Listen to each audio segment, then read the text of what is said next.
Those shocking allegations about Princess Diana's death. Authorities now reviewing the new and sensational claim that she was actually murdered by the British government. ABC's chief legal affairs anchor here with more on that, Dan Abrams. And Dan, talk about a conspiracy theory. Oh, yeah. Look, this may be the most thoroughly investigated car crash ever. But when you're talking about the death of Princess Diana, it seems some will never accept the official finding. After all, attributing her death to negligence, mistakes, bad behavior isn't nearly as tantalizing as a claim of murder. It seemed like a terrible accident and was officially ruled just that, an accident, caused by, among other things, the gross negligence of driver Henri Paul. But now Scotland Yard is looking into a new claim that Princess Diana and her boyfriend Dodi Fayed were actually murdered by British Special Forces 16 years ago this month. Whenever you bring in stories about Special Forces personnel, then immediately you've got the prospect of a red-hot story. The allegation came in the form of a letter during a court-martial of Sergeant Danny Nightingale, a British Special Air Service sniper convicted of illegal gun possession.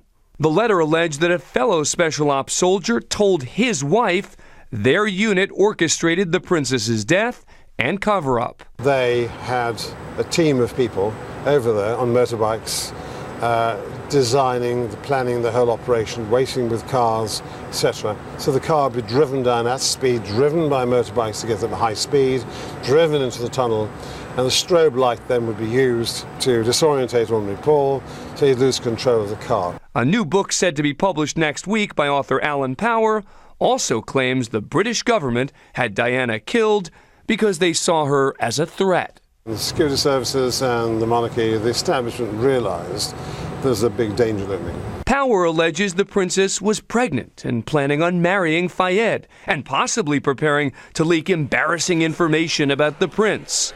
The problem?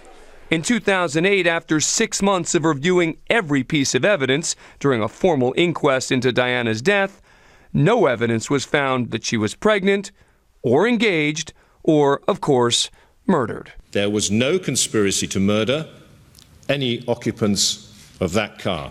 Buckingham Palace has not commented on the allegations, and Scotland Yard is choosing its words carefully, saying that this is not a reinvestigation, but that they are just scoping the new allegation.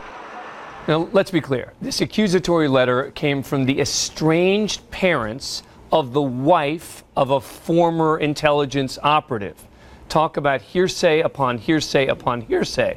But when it comes out just as a new book, saying the same thing emerges, Scotland Yard has to at least look into it, and it's just too good for us not to discuss. I guess, but can you imagine the kind of conspiracy this would have had to be the number to pull of all people of this off? who would have had to be involved and to have not said anything for all this time is absurd. But what does Scotland Yard really do now? As you say, they're not calling it an investigation. They're saying they're just going to look at the scope of all this. What do they do? Well, publicly and privately, they're doing two different things. Publicly, they have to say, look, we are going to examine this. They're being very careful about what they say. Privately, I'm sure that they are rolling their eyes and saying, another one of these. At some point they say, we looked at it, yeah, that's it. we got to deal with this, but at least they can say that this was looked into without using the word reinvestigating.